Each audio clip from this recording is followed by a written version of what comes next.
What is in the news in terms of Shedeur and his NFL prospects is the fact that it looks like he could be sliding in this draft. Early on, he was in the mix. We were hearing his name. He could go as high as 2 in this draft.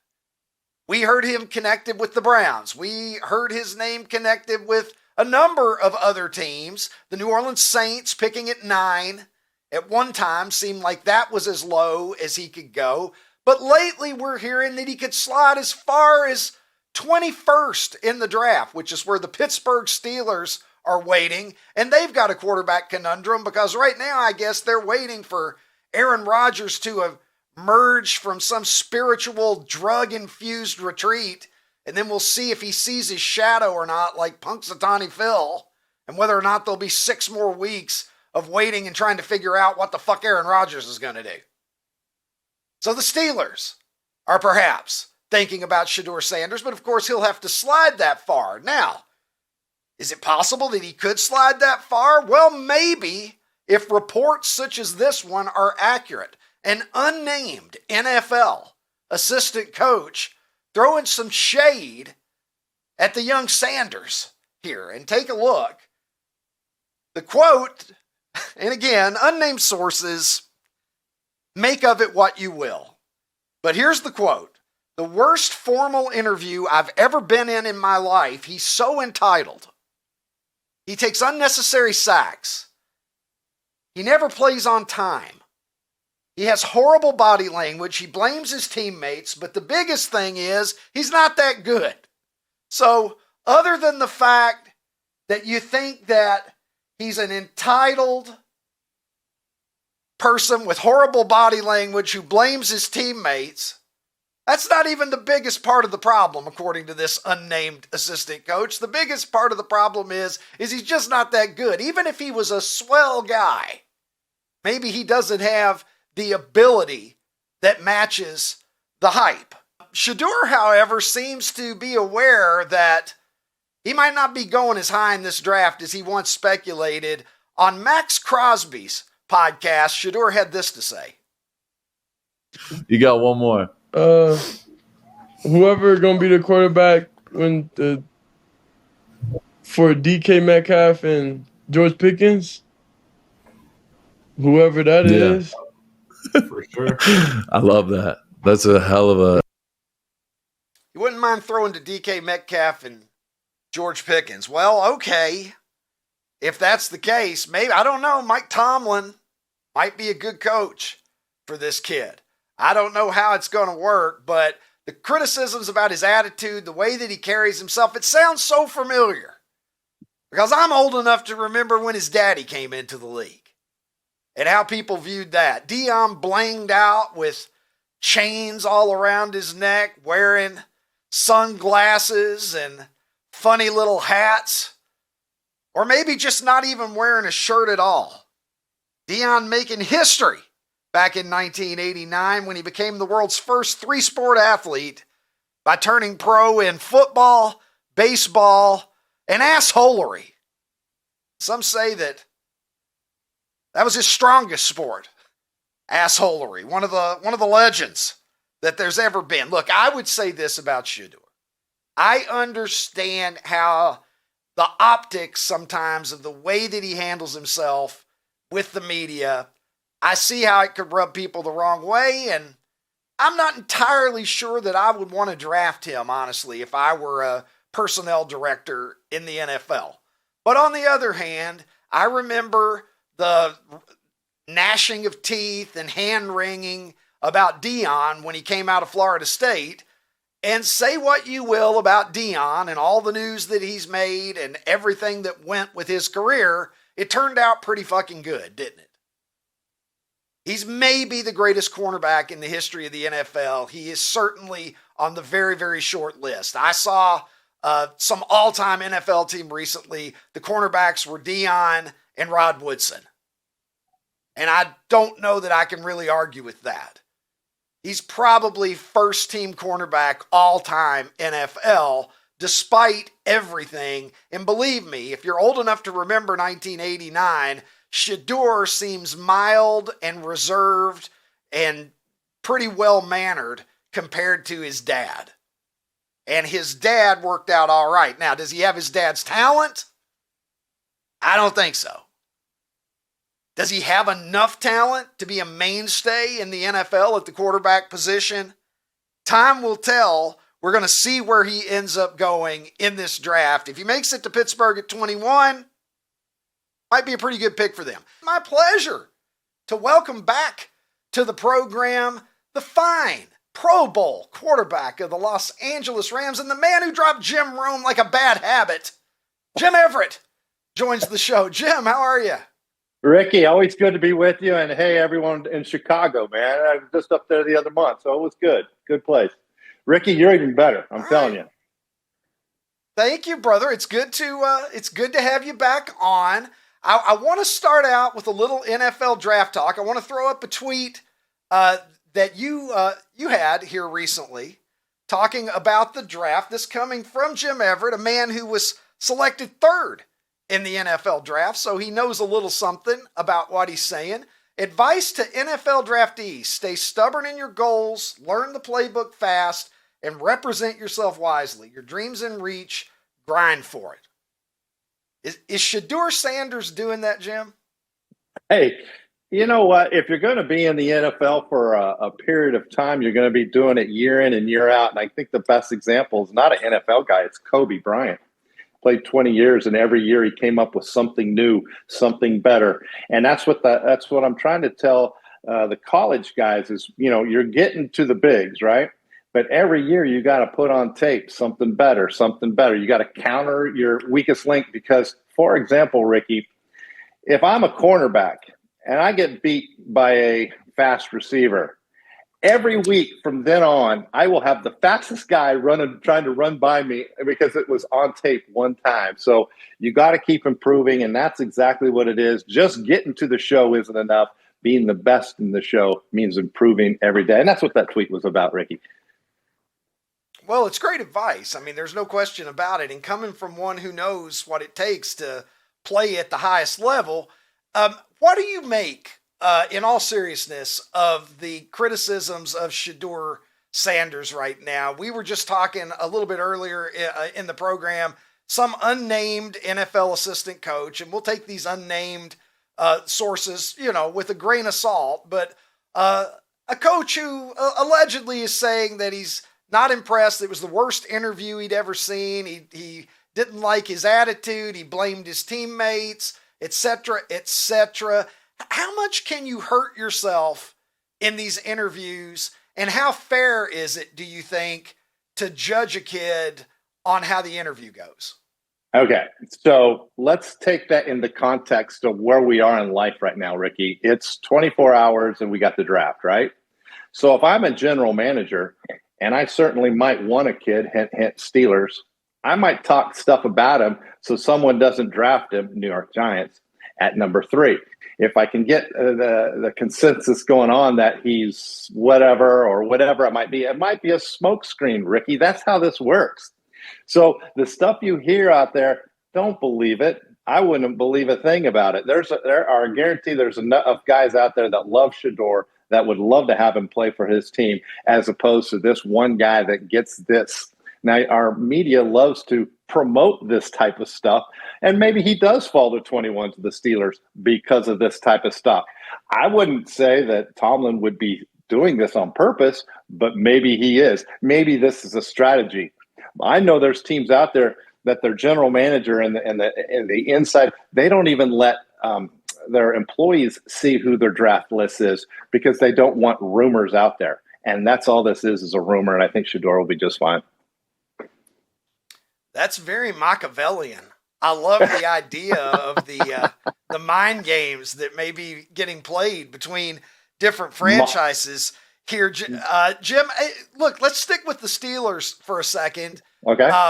Maybe they'll get Shedeur if he slides that far, but what's going to happen with Aaron Rodgers? He's apparently just got them hanging and waiting with bated breath on what it is that Aaron is going to actually do. If he wants to play, why is he dragging it out? And do you think it's possible at this juncture, as we're approaching May now, that Aaron may not himself know if he wants to play. And as a 42-year-old guy, when does he need to figure that out? Because it would seem like time is of the essence here. You'd think Father Time would be saying, get something going on. Joe Flacco is definitely, he was reporting into Cleveland the other day, and Father Time's, he's battling that too. So Aaron's a good talent. I don't know where he is on the career. I mean, when we played football, you've played past 35 years old, you're an old man. Now it's after 40 and you're an old man. So the game's different. I don't know. The Jets, it didn't work out so great with the Jets. I don't know where Aaron Rodgers is. I kind of have a tendency to believe that he may retire unless there's something that just sparks some competitive juices into him. I don't know. I can't. Maybe he needs to go to the dark room for 3 more days to go figure that out. I don't know. Yeah, he's the drugs that he's doing just aren't strong enough. He needs to to double down, Ricky. A level. Yeah, higher dosage, Aaron, and the truth. That's it. The truth will be revealed to you. Hey, Aaron, he'll come out. He might even come back with the answer for humanity if we're lucky, Jim. I think you might. I'm going to play for the Steelers. And by the way, here's the secret to happiness. I feel like Aaron might have that kind of breakthrough in him. All I know is his nickname's going to be Zigzag here pretty soon. So, we'll figure that one out. Yeah, it's getting to the point where we just don't give a fuck anymore, I think is what it is. It's like, are you going to play or are you not going to play? At a certain point, I'm tired of waiting for the outcome here. Let's go to America's poll of the day. Let's get Jim's input, Tim, on today's poll, which, as every poll we do on this show, it just brings together 4 random things that are all generally considered, at least by a wide swath of the population, to be something that's pretty good. Jim, what we've got for you today is the NFL draft, which of course is a much looked forward to annual tradition for many of us. Burritos, right. Tom Petty, and smoking a J. So Jim, break it down for me. These 4 options. Oh man, these are just, they're all kind of tasty right here. I'm gonna have to say the number 1 spot just because of things that I really enjoy.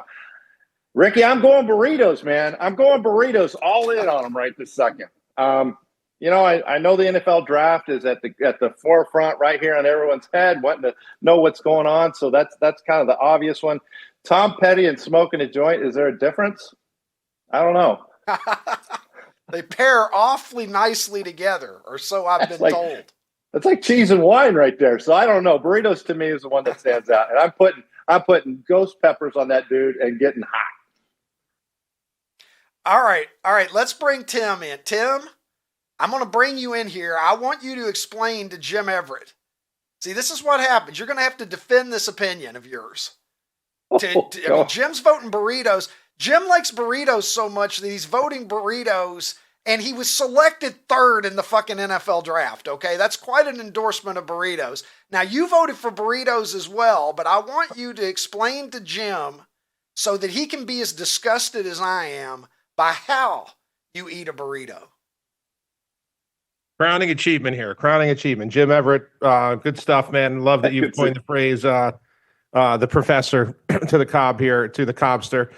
Look, I think there's just have a real problem with putting 2 hands around a big giant round object and trying to eat a burrito when it's overflowing that way. So I like to open it up. This is not to be profane, and minimize the size. 6 or 8 forkfuls, make it a little tighter, maybe wrap it so it's a little tighter like a chalupa. And now your burrito is not spilling all over the place. It's not falling out of the foil. I think an overstuffed burrito is no bueno. No bueno for me anyway. Hey, Timmy, are we got some girth envy going on right now? What's happening? Sponsored by Hims. Yes. Yeah. Good Lord. No, I like it tidy. Jim, I like it tidy. What the fuck kind of way to eat a burrito is this? Would you not agree, Jim, if it's overstuffed, it takes away from it? I don't know. There's sometimes when it gets on your shirt that it's just more, there's something about, All right. I don't know. I have no problem with that. Double fisting is I do my burritos and my beer the same way. Nice. So No guac in it, right? No guacamole in it, right? Guac, sour cream. I'm not a sour cream. No. Guac, but I gotta have it hot. If it's not hot, it's not even enjoyable. Good times. Yeah. All right. Well, So do you that's gonna use be a fork or a thumbs spoon with right that? there. Do you use Fork. a fork? Fork. Definitely fork. Not a Fork. spork. It's like the guy, Tim. You're like the guy on Seinfeld who was eating candy bars with a fork and a knife, or whatever. Do you remember that episode? The Yeah. guy was Listen, Mr. I am Pitt. I'm a full blown animal. I'm a full blown animal. There are a few things that bother me. That's the one quirky thing that even my daughter thinks is a little wacky. But yeah, no, man. Hey, I stand by it. But I'm in good company. Jim going for burritos there. It's You guys Burrito both Wednesday voted anyway. for burritos. I mean, listen, I'm gonna tell you this: you smoke a joint, and burritos just taste that much better. Though, it naturally enhances your burrito experience, whether you're electing to eat it with a fork or like a real goddamn man, like me and Jim. Hey, Tim, I got to ask you, we're just Professor gonna Cobb. grab that burrito. Professor Yes, Cobb, sir. which one did you pick? I voted for smoking a joint, Jim.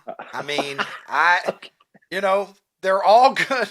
They're all good options, but smoking a joint enhances everything on that list. You listen to Tom Petty after you've smoked one, it's just that much better. You eat a burrito after you smoked one, it's that much better. You're watching the NFL draft. If you're high enough, you're still interested all the way into the second round, Jim. You're like, I don't know. I like this offensive lineman. I've never fucking heard of him, but I think he'll really help the Bills. Hey, there's some that says better. that the general manager of the Bears was actually smoking a joint during most of those drafts. So I don't know. Maybe you're right. Well, Maybe you're on something.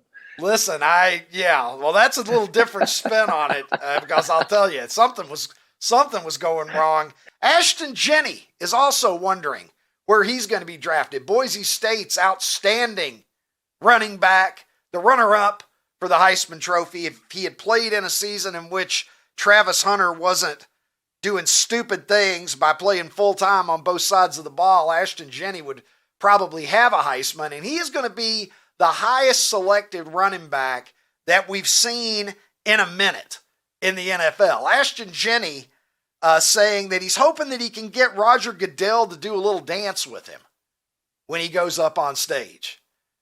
And the question is how early in this draft is Ashton Jeanty going to go up on the stage? He could go as high as number 5 to the Jacksonville Jaguars, as my friend Charles C.W. Cook says.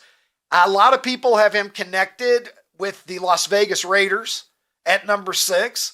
The Chicago Bears, my team, we're sitting there with the 10th pick.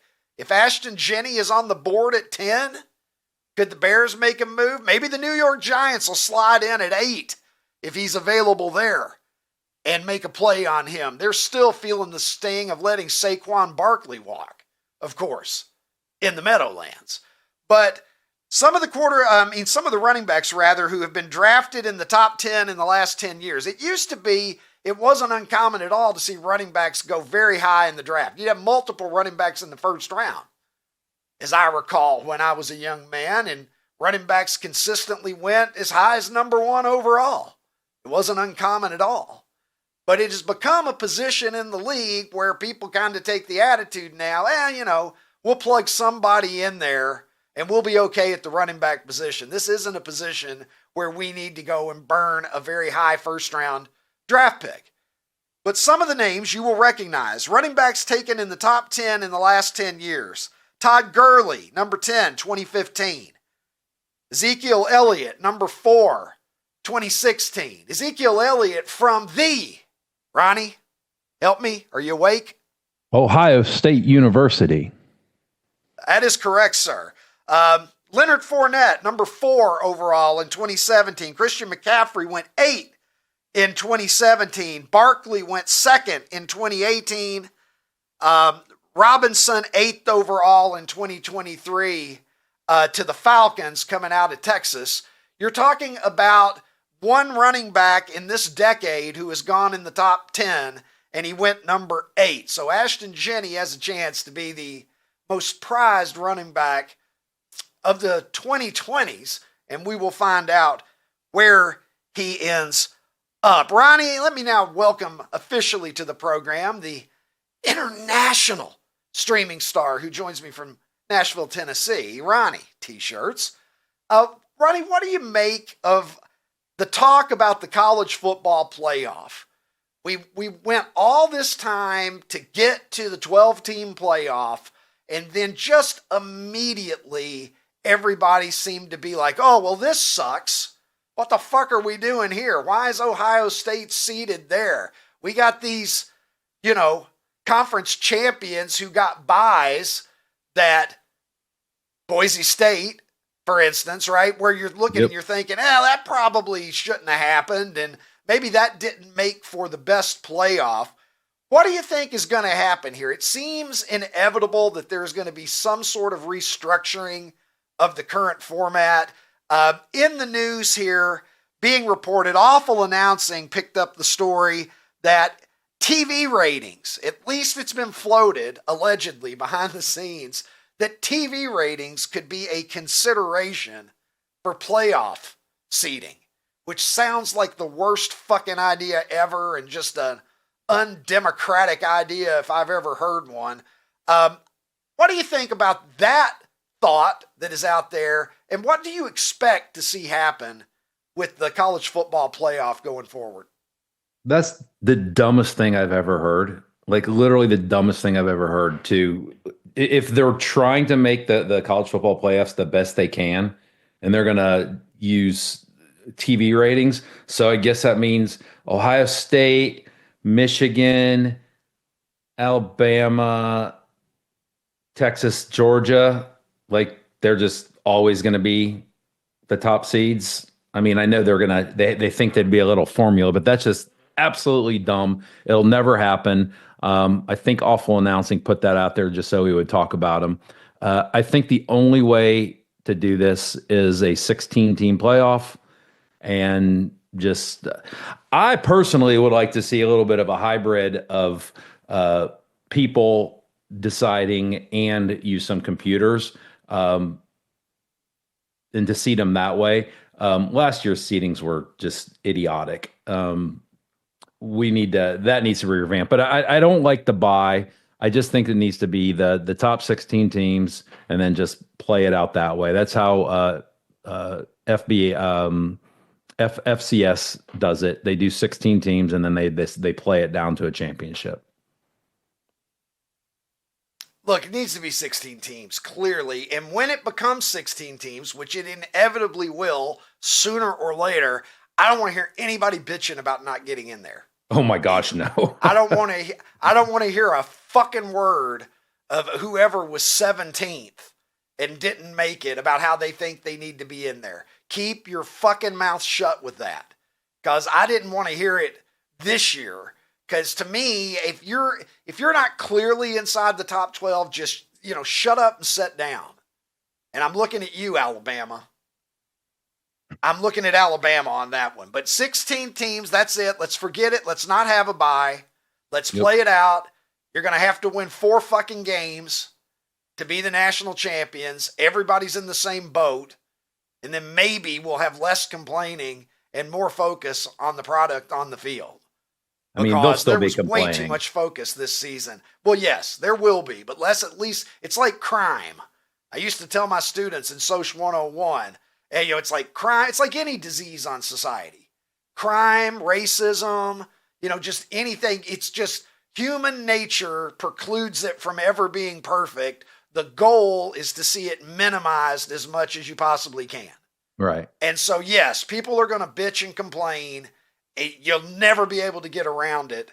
But I think we need to have a higher ratio of focus on the product on the field to being sidetracked with arguments all the time about how this stuff is going. RFK Jr., as you know, he's leading the MAHA movement. Aha. Make America healthy again. Yes. Have we ever been healthy? I don't know. Probably not. Back when we didn't eat shit, we didn't have antibiotics and stuff. So we were using leeches and whatever, and people's teeth were rotting out. I think it's all a trade-off. But RFK Jr.'s goal is to eliminate 8 synthetic dyes by 2027. So red number 40, yellow number 5, yellow number 6, blue number 1, blue number 2, green number 3, citrus red number 2, and orange B. Peace out by the end of 2026 because they're petroleum-based synthetic dyes, gentlemen. And there is some link to cancer, as I understand it. I'm not going to pretend to be a food dye expert all of a sudden, but my research would indicate that this is a big part of it. And so the idea is if we don't use these dyes, what are some of our favorite junk foods going to look like? Will gummy bears not be neon colors anymore? Will M&Ms be more dull? Will Fruit Loops be dull looking? What happens to Cheetos at that point? Take a look here. This is a bowl of M&Ms from a country that has banned artificial dyes, and you can see here it's, I'm okay with that. Would that affect your enjoyment of M&Ms? Would you just be like, God damn it, the blue M&Ms It's blue not enough vibrant for enough. me? I don't. Not vibrant enough. I don't think I would.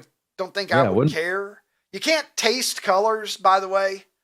Is what I would just say to people. I've heard that there's psychological. I'm going to say I've heard there's certain drugs that you can taste colors with. Well, Ron, I don't know what drugs you're doing. You haven't done. Don't people say LSD? Stuff. Don't people say LSD when you're on LSD you can taste colors? Well, I mean, they think they can fucking fly too, but it doesn't mean they can. There's all kinds of things you think when you're on a trip that may not be accurate, Ron. Hey, OutKick fans on YouTube, if you enjoyed this episode, hit the subscribe button and make your way over to OutKick.com where you can watch the full episode.